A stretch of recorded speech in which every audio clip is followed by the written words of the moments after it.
कायेन वाचा मनसेन्द्रियैर्वा अध्यात्मना प्रकृते स्वभावात् करोमि सकलं परस्मै नारायणे समर्पयामि शिवं नारायणं। नाहं कर्ता हरिकर्ता त्वत्पूजा कर्म चाखिलं नित्यकर्म करोमि तत्तदखिलं शम्भो तवाराधनं। हरिः ओं तत्सत्। नारायण।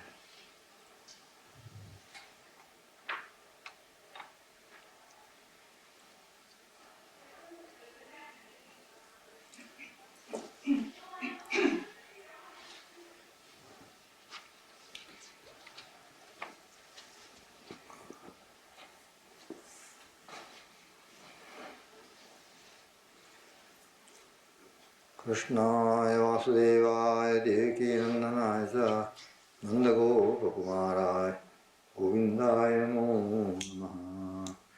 कृष्णाय वासुदेवाय हरे परमात्मने प्रणतक्लेशनाशाय गोविन्दाय नमो नमः।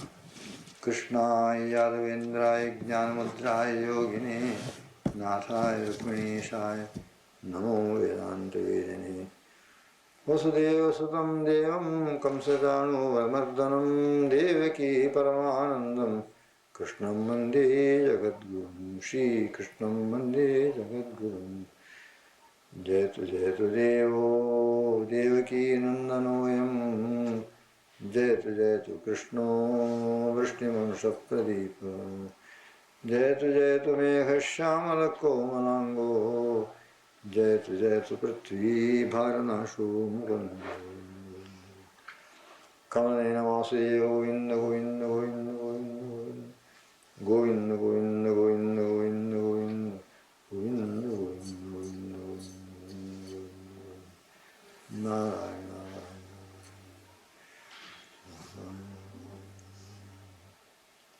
परमात्मा।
He who does actions offering them to Brahman, abandoning attachment, is not tainted by sin as a lotus leaf by water.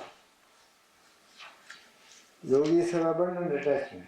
Yogis having abundant attachment perform actions only by the body, by the mind and intellect, even by the senses, but for the purification of the self.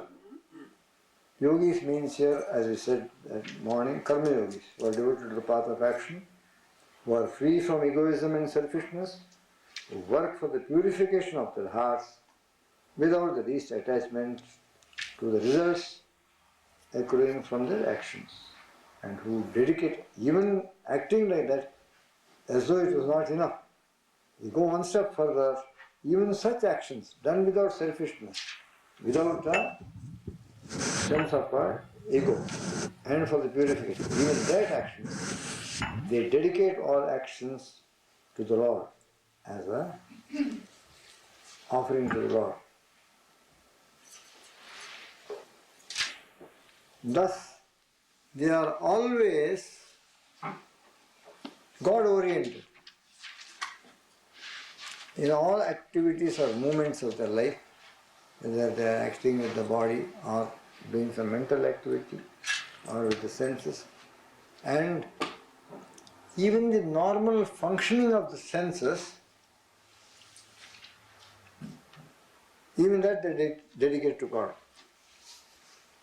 Not only those actions which they purposefully engage in with the specific objective of purifying their heart and mind and also pleasing the Lord and worshipping the Lord in all beings.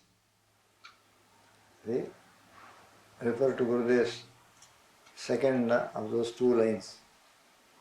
Let us behold Thee in all these names and forms. Let us serve Thee in all these names and forms.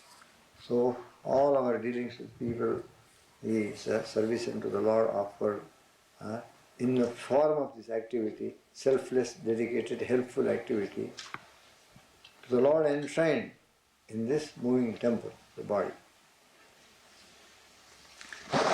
Even apart from such purposefully engaged activity, dedicated as an offering to God and done as a worship to the Lord enshrined in all beings, in addition to that, even the normal functioning of the senses, that also they dedicate to God. Sitting, standing, working, resting, looking, hearing, sensing, smelling, tasting, touching, everything. Even the normal functions of the senses, they say Brahmarpana, Brahmarpana, everything for you, everything for glorifying you. Is all, whatever is being done, see, through the body, mind, spirit, senses, thought, anything, speech, everything, oh Lord, it is your adoration, your worship. All spontaneous movements of my very personality, outer as well as inner, physical as well as verbal or mental, I offer it unto you. Thus, their entire life becomes God-oriented. In the midst of all movements, in the midst of all activities of the body and mind, in the midst of all purposely engaged actions, they are always aware that this is being done for the Supreme Being. It is for Him, all for Him. And knowledge is behind such activity. This knowledge supports this attitude and approach. This knowledge helps to maintain this bhav. What is that knowledge? Isavasyam idagam sarvam yatkinchit jagatyam jagat. This entire universe is pervaded and indwelt by the Supreme Divine Being. And the knowledge of the 11th chapter, the 10th and 11th chapter of this self-same Srimad Bhagavad Gita itself. See? That knowledge reveals to us that wherever we are, whatever we are doing, we are in the presence of that all-pervading Divine Spirit, that cosmic being. See? Everything, every moment of our life from birth to death is being lived in that majestic, glorious, grand, imponderable presence. Thus, they are ever in a state of union with God through remembrance, through feeling, through awareness of His presence, diligently cultivated. See?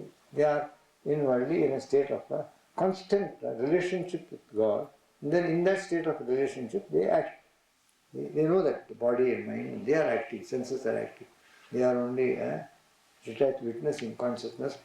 Through the force of Prakriti, all action is being done by the body, senses, mind, etc. That is the knowledge they have. Therefore, such actions cannot bind when it is infilled with knowledge. So they are ever united. In this they fulfill the dictum or the instructions or the directive of Lord Krishna. Yogastat kuru karmani sangham tyaktva dhananjaya. O my beloved one, engage in action being united with me inwardly. That they fulfill, that they are able to achieve. The united one, having abundant, united one is well harmonized. Inwardly he is ever in contact with God. Through devotion, through remembrance, through knowledge. knowledge that he is everywhere. I live, move and have my being in him. Yeah? Having abandoned the fruit of action, attains to the eternal peace. Attains to the eternal peace. The non-united only, impelled by desire, attached to the fruit of actions, is bound. The united one is not bound because he has renounced the fruit of action. On the contrary, through actions he attains peace, he gets peace. Yuktah karma phalam tektva shantim apnoti naishtikim. The eternal peace. Not that peace comes and goes away. Peace is always there. He gets such a peace. Ayuktaha kamakarena phale asakto phale sakto nibadhyate. And the non-united one, acting impelled by desire, is bound because he is attached. Shantim Naishtikim is interpreted as peace born of devotion or steadfastness. The harmonious man who does actions for the sake of the Lord without expectation of the fruits of action, and who says, I do action for my Lord only, not for my personal gain or benefit, he attains the peace that is born out of such devotion. Okay? Gradually, first of all, his mind is purified, then he becomes aware of the Lord's presence, he gets this knowledge, then he completely renounces all doership and action, and thus he gets peace. But the unbalanced or the unharmonized person who is led by desire and who is attached to the actions and the results, one who says, I have done such and such action, I will get such and such a fruit, he is firmly bound. Sarva karmani manasa sannyasyasте sukham vashi navadvare pure dehi naiva kurvan karyan. Even though he is acting, he is not engaged in any action, he is doing nothing. Mentally renouncing all actions and with the self-controlled, the embodied one, see, rests in this city, see, of the body, neither acting nor causing other factors, body, senses, etc., to act. All actions are being done by Prakriti, and even what I do, not thinking that I am doing it, because they have to be done. Nitya karma, like threefold prayers, worship, sandhya, all those things.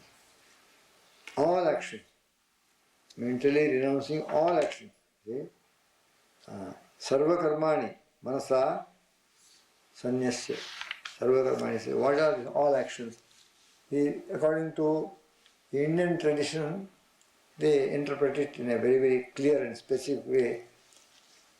Not only actions which he is engaging in, but the actions which are enjoined by the scriptures, so which he has got to do. See? Go to church on Sundays. You are not planning that and doing it. You are doing it because there is something that is done, that is just done. Not to do it is not proper. Therefore, I do. And 3 times Trikala Sandhya Vanam is there. That is something which I am not planning and doing. Because out of any special independent thought and independent decision and all that, there is no question of decision. It has already been decided long ago. So I am born as a Hindu, therefore morning, midday, evening, I must do this worship, offer obeisance to God. So 3 times a day I do this Sandhya. So even such they are called Nitya Karmas. So when it is all actions, this attitude is to be brought about not only with reference to actions which you are yourself deciding to do and engaging in, but even those actions which have been enjoined upon you by the fact of your very birth, by the scriptures you have inherited as your heritage. Those actions also are done with this spiritual attitude. All actions. One, Nitya Karmas. These are obligatory duties. The performance of these karmas do not produce any merit. But non-performance is not good. See? Then naimittika karmas. These karmas are performed on the occurrences of some special events. See? Various events are there. Ekadashi, you have to fast and pray. Amavasya comes, eclipse comes, you have to do something. And this Mahashivratri, you vigilant prayer, and 9 days of Navratri. These are all special occasions when you are enjoined to do certain actions. Not daily, but they come once in a while. Then the third action is action which we ourselves initiate and do. Because we are made to do so. If you are a householder, you have to go to play some trade or do some profession, have some work, job, and then you have to work and earn, and then keep the household going. You have to support your family, your wife, children, old parents and all that. That is, it is neither nitya karma nor naimitya karma, it is kamya karma. With certain desire you do it. The desire to support your old parents, desire to give a good education to your children, give a comfortable home to your wife and children. The desire is there, but that desire also arising out of a sense of duty, because you have created a certain situation where you are duty bound to do certain things. So it is not a selfish desire, but all these three you completely raise them up and elevate them to a new spiritual dimension and height by bringing in this bhav and attitude towards it. Even this, whatever may be the immediate shape of it, for me it is adoration of God. I do this to glorify God. I do this to offer it to God as my adoration, way of adoring. So I do it with devotion in my heart and knowledge that He is always all-pervading, ever-present. He is the doer. And so I do it with devotion and knowledge and offer it to Him. All actions performed thus, there are even certain forbidden actions, which at certain times I am made to do. See, if a child is playing in the courtyard and a poisonous spider is coming near to the child doesn't know it, may put his hand on it and get stung. So the father is there, elder brother is there, he goes and kills the spider. Killing is forbidden. He earns demerit. But if even while doing it, which he cannot avoid doing it, he remembers God and says, even this, O Lord, I am having no other alternative, I am doing it, Krishna, I offer it unto Thee. And fifth, this is the fourth action. See? Scriptural action enjoined as a daily duty, occasional scriptural enjoined duty, occasional, and your 12 months activity which you have to perform in your state and in life, status in life, and then forbidden duties which sometimes willy-nilly you have to perform. If your child is extremely naughty, and you have told him not to do a certain thing, he does it. And if you don't chastise him, he is likely to do it again. If he does it again, he is likely to come to harm. Don't touch matches, we tell the children. And when you are not looking, they strike a match and the curtain catches fire. Fortunately, you come there in time and put out the fire immediately. Otherwise, your house would have been on fire. And unless you chastise, punish that child, he is likely to do it. You cannot afford to be kind. So as a responsible member of the household, for the safety, future safety of the household, you give him a couple of hard blows and he sets up a howl and cries. It is against himsa, ahimsa. It is against ahimsa. You are not supposed to do it. You are not supposed to hurt the child. But you have got to do it. You do it. And therefore, in the evening, you pray to the Lord and say, I have had to do it, O Lord. Please, even this, I offer it up unto Thy feet as my adoration. And forbidden actions. Lastly but not leastly, after having done some forbidden action, naturally one has to make amends for it. So scriptures lay down.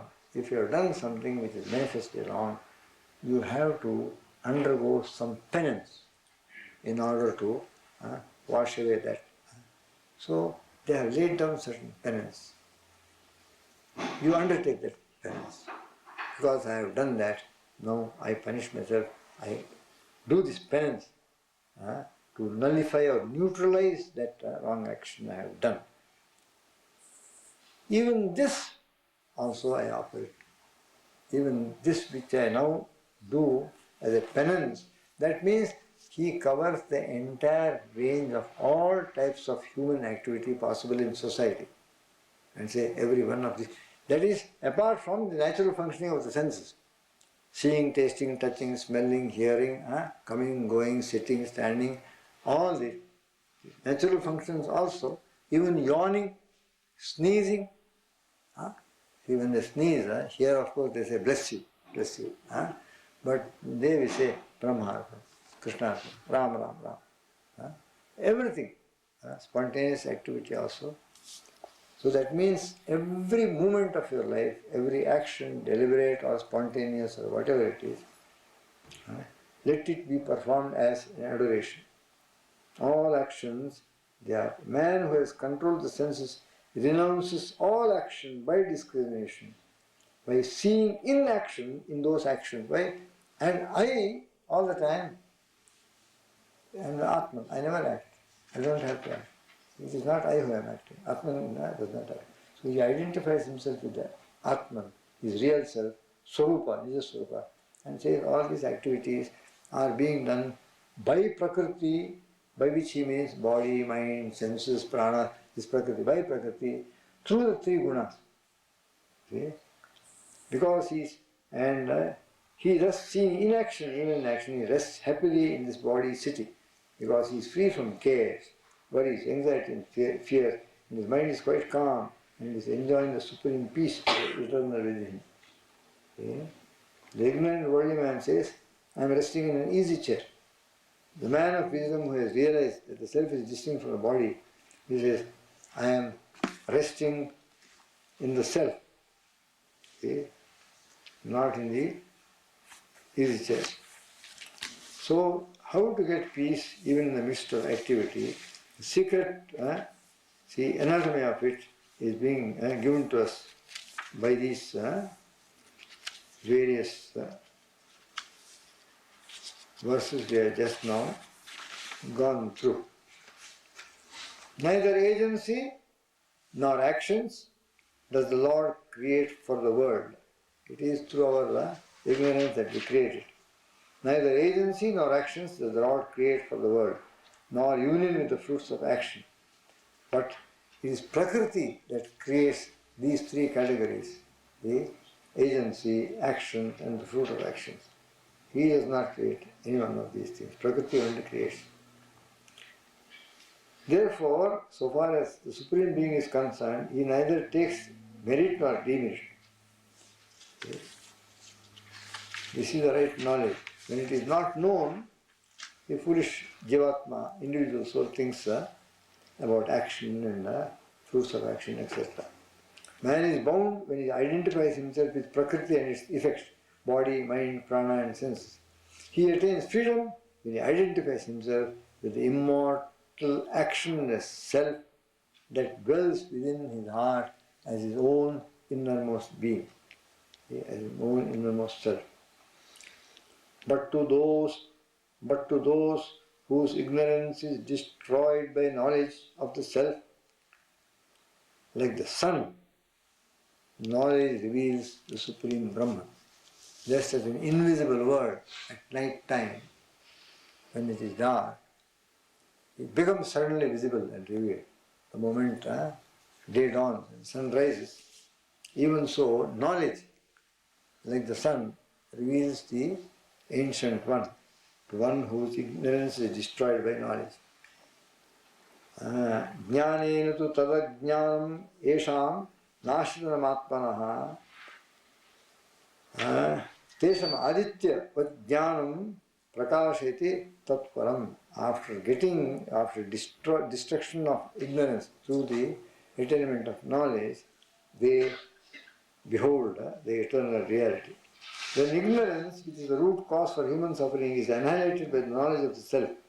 This knowledge illumines the Supreme Brahman, or the highest Atman, being within. Just as the sun illumines all the objects of this sense universe. Having attained to that type of knowledge, what happens to the individual's normal consciousness?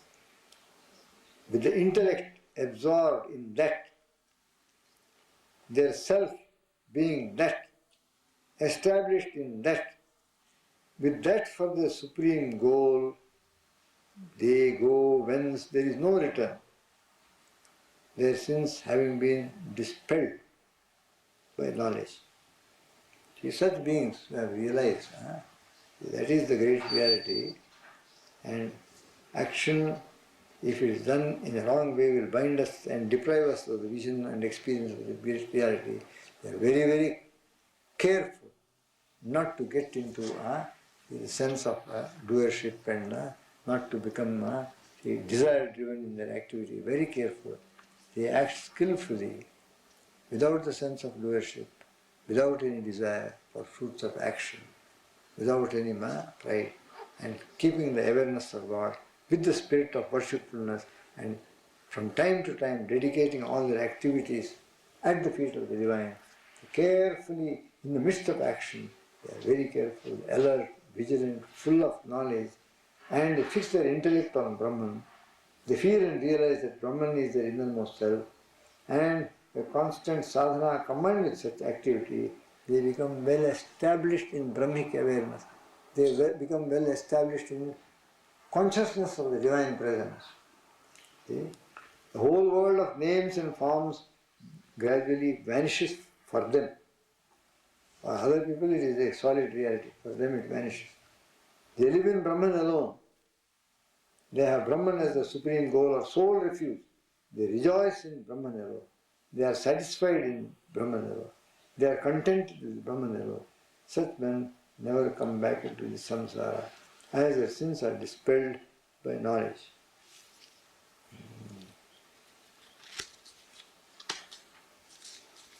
And thus, resting their intellect in Brahman, thinking only of Brahman, with their heart completely resting upon Brahman, and aware of the Brahman dwelling within them as their own innermost self, then thus they act. Then what has become their vision of the world? How do they look upon the world? See? Because the world is very much there, but it is their vision that has changed, having become well established in Brahman. It says, even though the world exists for them, even though they see the world with their five senses, they focus more upon the indwelling reality, which is the common factor, see, in all beings, in all names and forms. They focus more upon that rather than upon the outer form. So, they do not see any distinction between high and low, rich and poor, good and bad. Saint and sinner is same in their eyes. They do not condemn the sinner. High and low, they behave equally towards all. Not only that, even with the subhuman creatures, their dealing is always the same. They deal with all beings with that sameness of vision, equalness of feeling, not looking upon anything as less or for them, a emperor or a king or a president of the United States or an ant crawling upon the ground, they have the same feeling. They relate themselves in the same way. The famous verse,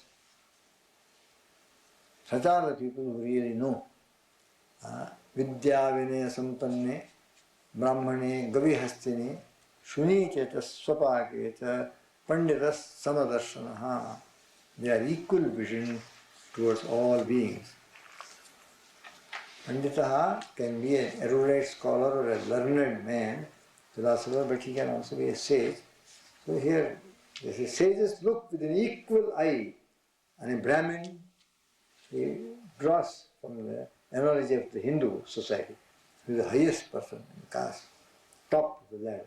Sages look with an equal eye on a Brahmin endowed with learning and humility, virtuous Brahmin, learned Brahmin, on a cow, on an elephant, or even a dog, or even an untouchable. They see with equal vision. They don't make any distinction or difference.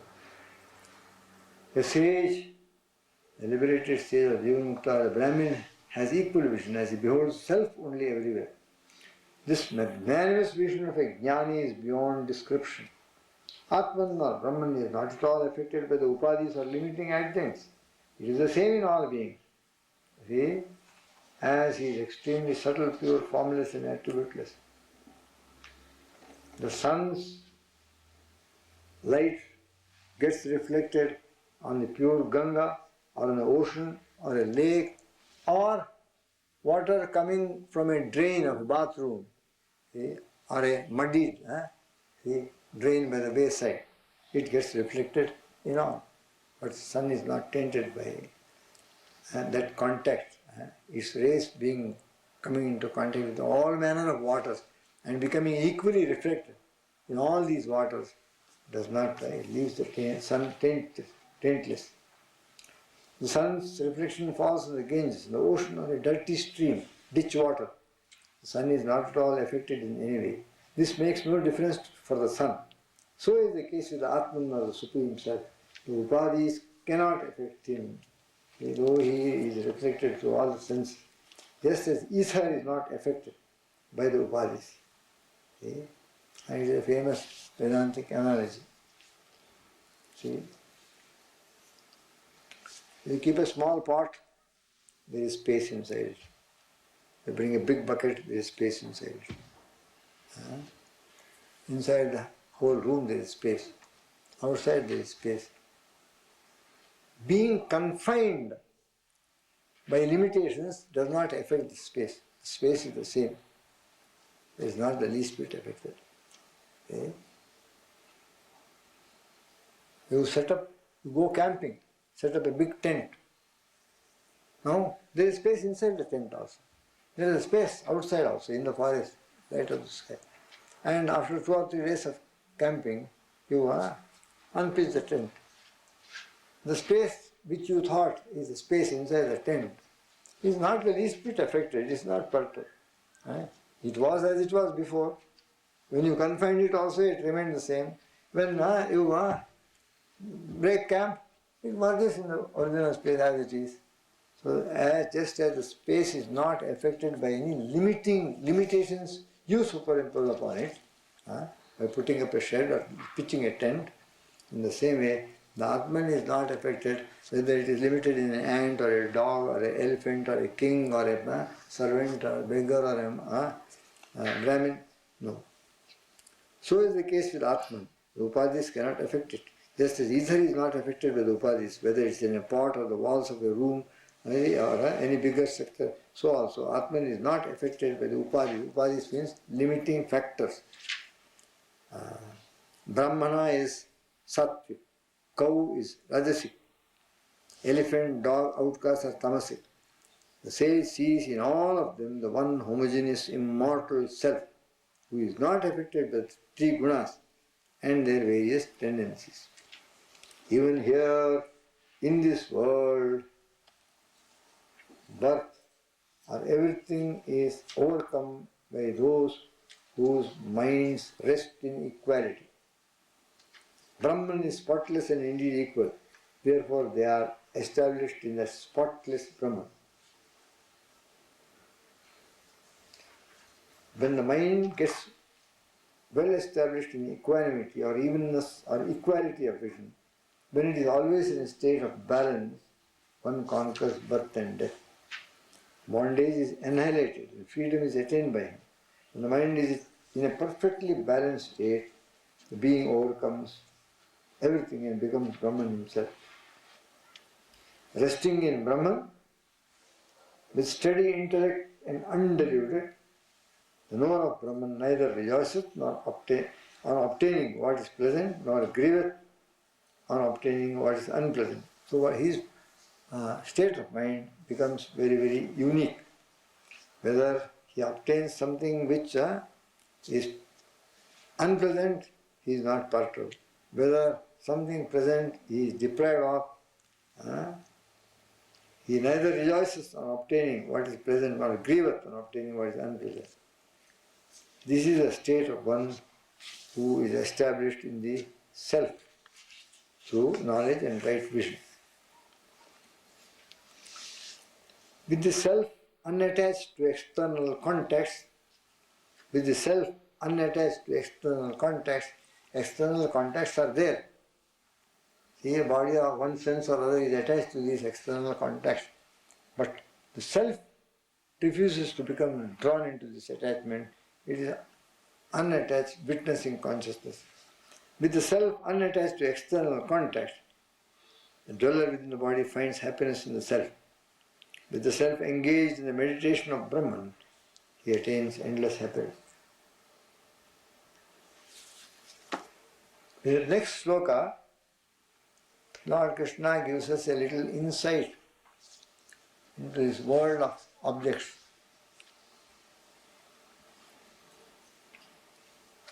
Perceiving sense sees the objects to be attractive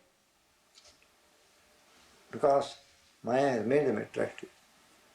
And seeing them to be attractive, being attracted by the outer appearance, see, the person desires to obtain them, to have them and to enjoy them.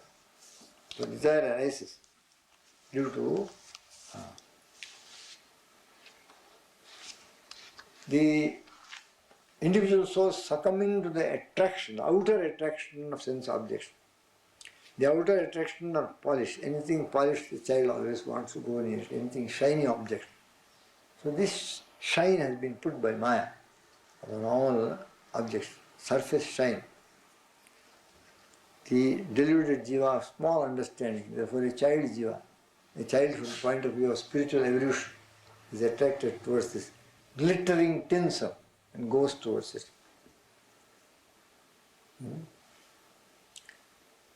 But then, when it actually possesses it, it turns out to be something other than what it had imagined. Therefore, it is very, very mad, disappointed, disillusioned, frustrated, sorry.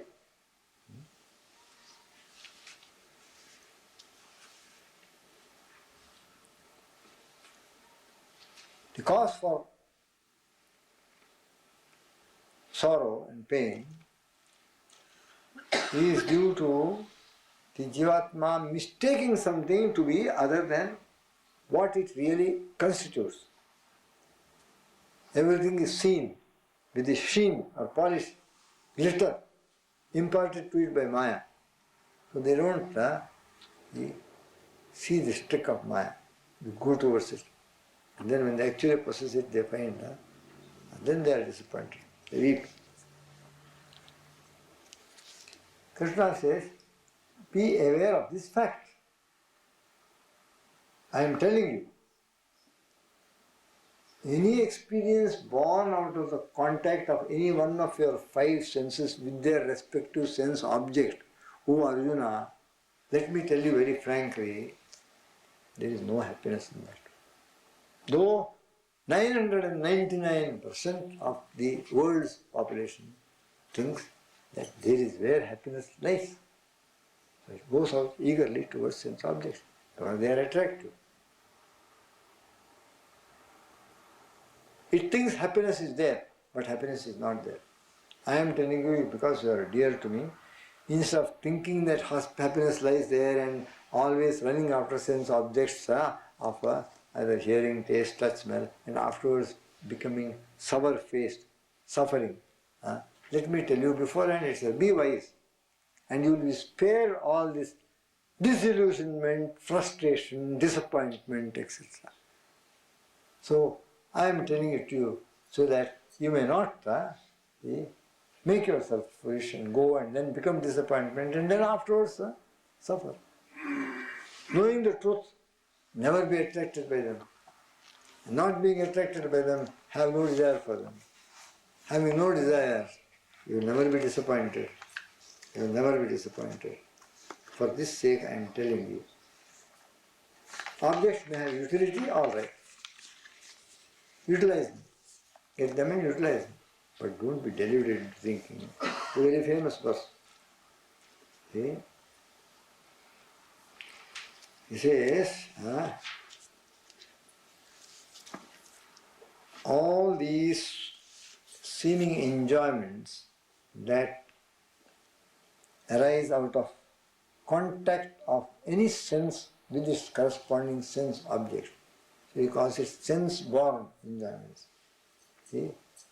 They do not constitute happiness. On the contrary, if you become deluded by them, if you become addicted to them, you will constantly be suffering, constantly become disappointed, disillusioned. And therefore, beware.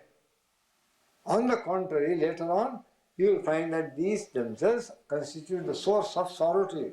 Later on, they will give sorrow because they will not satisfy, they will not really make you happy.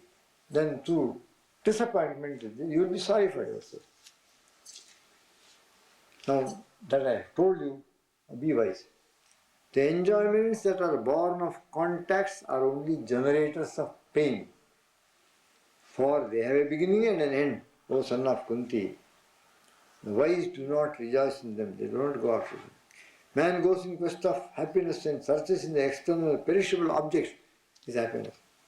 He fails to get it, but instead he carries a load of sorrow on his head. Therefore, wise man, what you should do, you should withdraw the senses from their sense objects, corresponding sense objects, as there is no trace of happiness in them. And thus, withdrawing your mind from sense objects, you must fix the mind on the immortal, blissful Atman within. The sense objects have a beginning and an end, all objects. Separation from sense objects will give you a lot of suffering, pain. And during the interval between the origin and end, you experience a hollow, momentary, illusory pleasure. This fleeting pleasure is due to avidya or ignorance. See? Therefore, ignorant persons only will rejoice in the sensual objects. The wise person will turn away from them and transcend sorrow. He who is able, while still here in this world, to withstand with the temptations of attractive objects, before the liberation from the body, the impulses born out of desire and anger, etc., he is a worthwhile yogi. He will always be a happy man here. A yogi controls the impulse born of desire and anger. Desire and anger always go together. A yogi controls the impulse born of desire and anger. He destroys the currents of like and dislike, raga dvesha.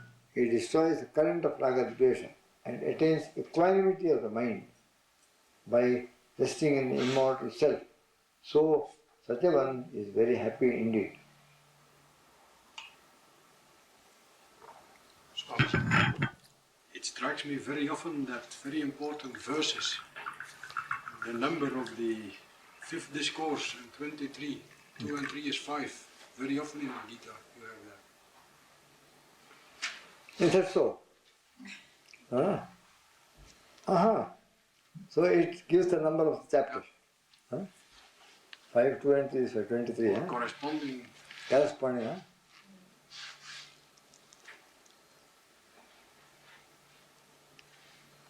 Who is a happy man? He who is able, while still here in this world, to withstand, even before he is liberated, the impulse born out of desire and anger. He is a yogin. He is verily happy. So you can still be in this world and yet attain happiness if upon the secret which Krishna has given to him regarding sense-born contest, upon that, basing yourself upon that, you wisely avoid becoming fooled by the outer glitter of objects. In the midst of objects you can still be. You are saying this verse 23, 2 plus 3 is 5. So this important. I think this is a very important verse. Have you experienced that in other chapters also? Yes, yes. Then verse Uh, 24 in 6th discourse must have some special.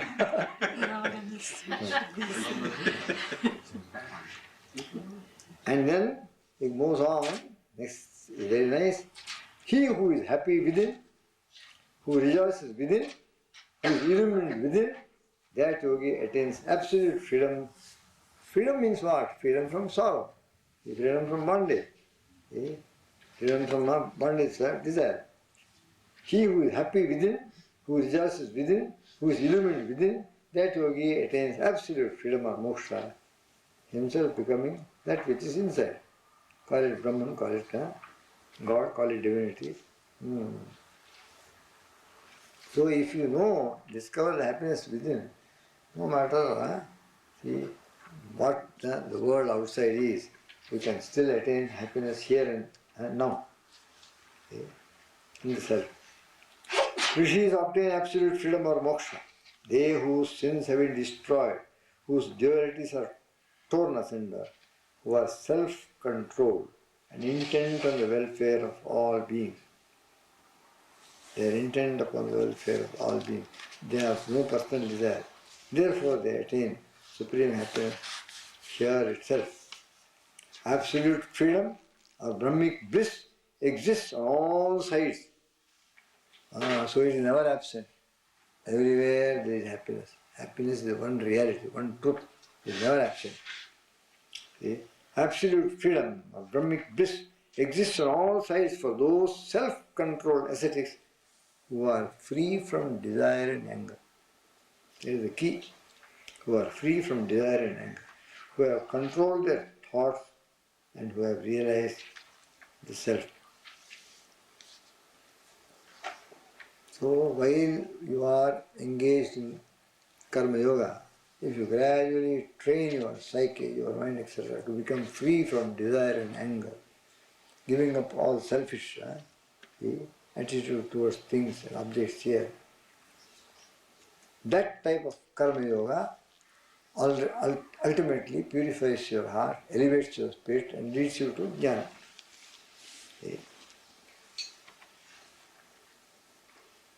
Shutting out all external contacts and fixing the gaze between the eyebrows, equalizing the outgoing and ingoing breaths moving within the nostrils, thus getting into the state of sadhana. With senses, mind and intellect well controlled, having liberation as the supreme goal, free from desire, fear and anger, that stage is very liberated forever. What is that? With senses, mind and intellect controlled, making liberation as your supreme goal, and being free from desire and anger and fear, that stage is verily liberated forever.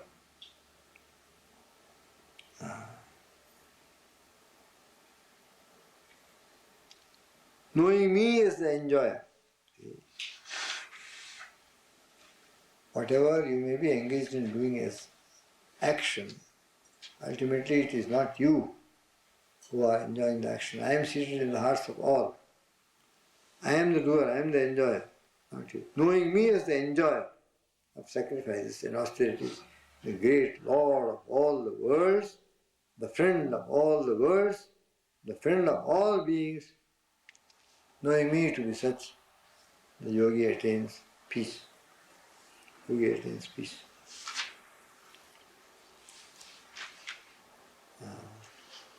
Thus ends the glorious Upanishad of the Bhagavad Gita. The science of the eternal, the scripture of yoga, dialogue between Sri Krishna and Arjuna, fifth discourse, as the yoga of renunciation of actions. Sixth discourse, the yoga of meditation, dhyana. Shri Bhagavan Vacha Anashrita karma phalam karyam karmam karoti yaha sasannyasi sa yogi sasannyasi cha yogi cha dhaniragnir Nata kriyaha. Who is the real yogi? Who is the real sannyasi? The Blessed Lord said, he who performs his bounden duty without depending on the fruits of such action, he is a sannyasi, not a yogi. Not he who has just abandoned fire or given to yoga of meditation. This inner renunciation needs to be done through wisdom. Yeah. He who has thus become established in inner renunciation, he attains the supreme. Not merely one who has externally taken sannyas, but inwardly who has imbibed the spirit of sannyas.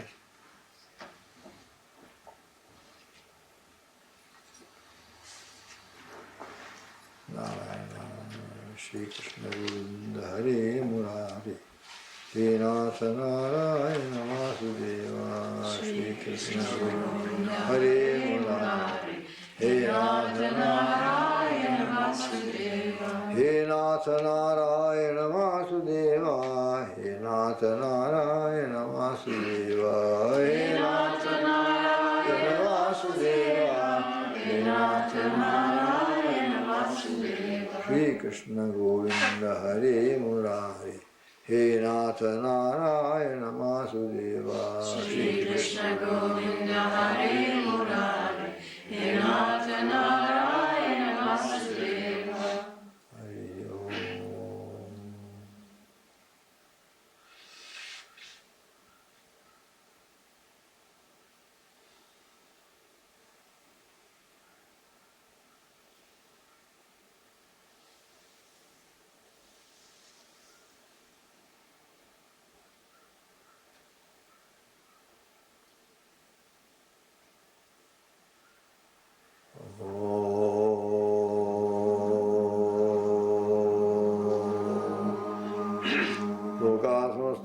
Sukino Bhavantu Asato Ma Satgamaya Tamaso Ma Jyotirgamaya Mrityor Ma Amritamaya Om Purnamata Purnamidam Purnat Purnamudachyate Purnasya Purnamadaya Purnamevamishyate Om Shanti Shanti Shanti.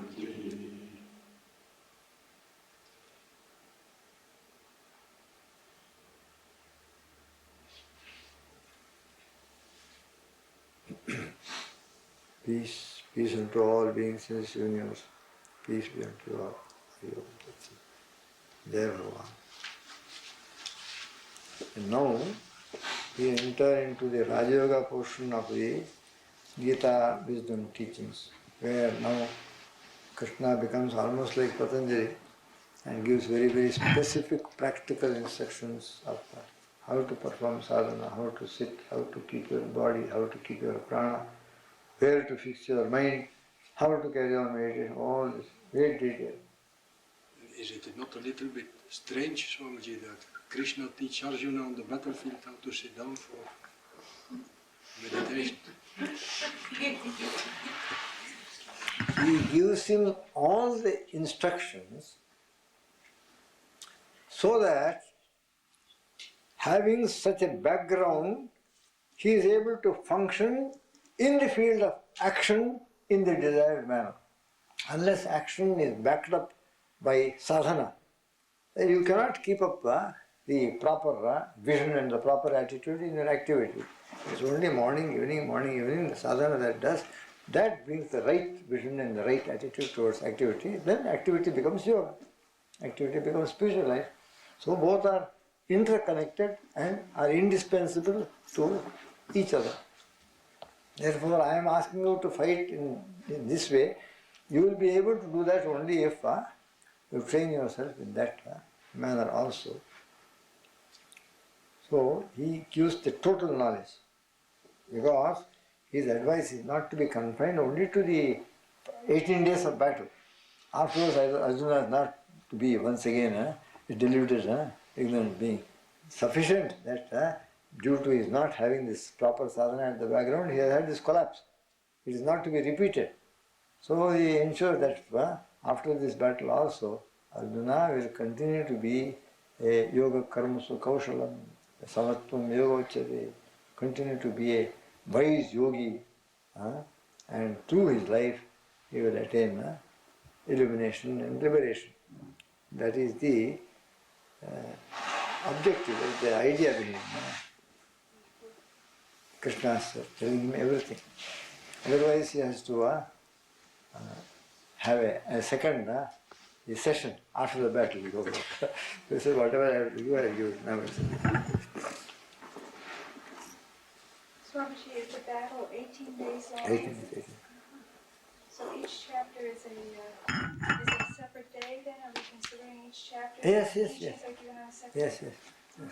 In Mahabharata, 18 days, 18 days. No, but she means to say that the teaching is not given during No, it is given before the battle started. Yes. After the Gita teaching is over, then only battle commences. The fight. Until that, the fight has not yet started and the fight doesn't take place. Until Arjuna says, yes, I will fight. Because now Krishna is faced with Arjuna refusing to fight. It's a terrible fight also, Yes, as they describe it. yes. Very terrible fight. Mahabharata, terrible fight. And that also makes Arjuna a little, who got this? Oh, how is father-in-law? Well, they were doing an angiogram, Swamiji, to see where the swelling was, whether it was in the aorta or the vein.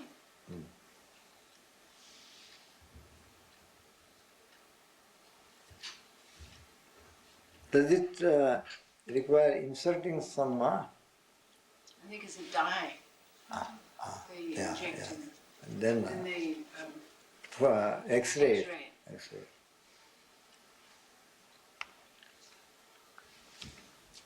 What is the correct time now? 20 to 6 only. Not bad.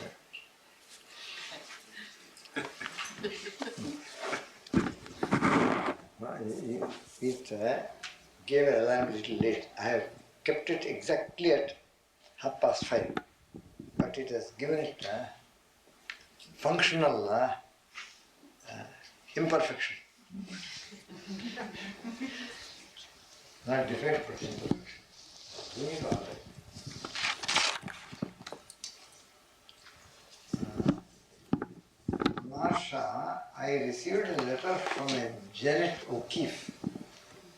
The cover was hers with the sticker, but inside there was not any letter from her, but a letter by one Lily Ziegler.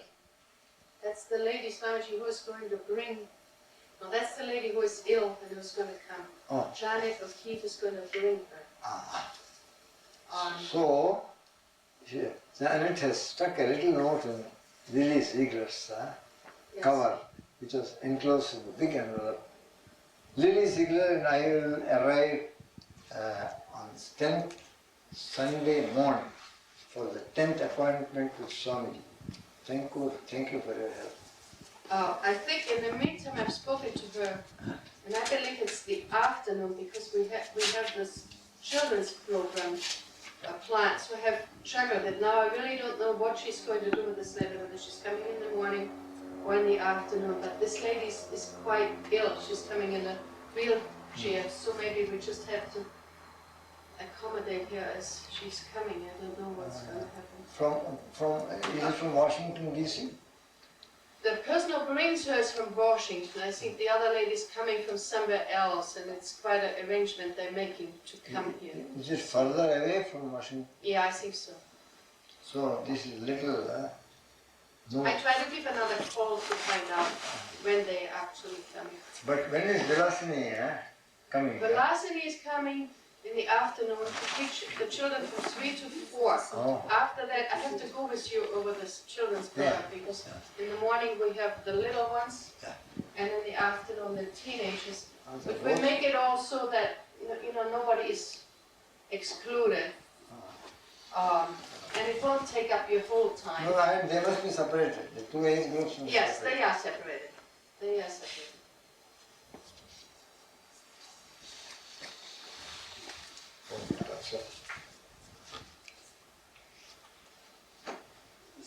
Don't quit Seven.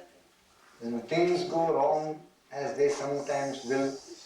When the road you are trudging seems all uphill, When the funds are low and the debts are high, and you want to smile but you have to sigh, when care is pressing you down a bit, rest if you must, but don't you quit.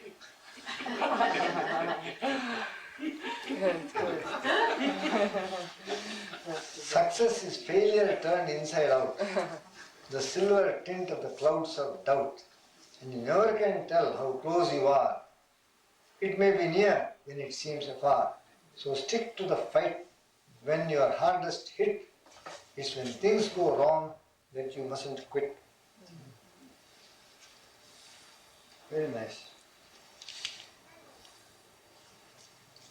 Is it from your garden, home garden? No? Yes. Or this evening I have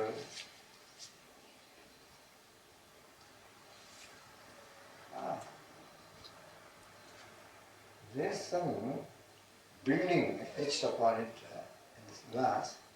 It looks like almost like the Baha'i temple at Wilmette near Chicago. It's got a building with many, many arches, entrance and arches. I don't know what bottle it is. Gatorade bottle. Gatorade is for athletes to drink. Lots of minerals. There are two buildings on the bottom.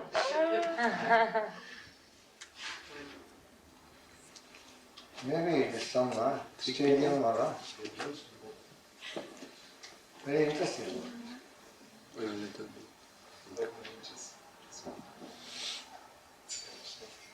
St. Francis is on the other altar now. Jesus. They want? St. Francis is on the other altar. All right. We'll go to St. Francis for the evening and then take it away. By the way, I think that big flower has to be taken out of the white chalice because it seems. The red flower. Yes, I think now it's getting to become affected by the water. Water also is old. That's very much.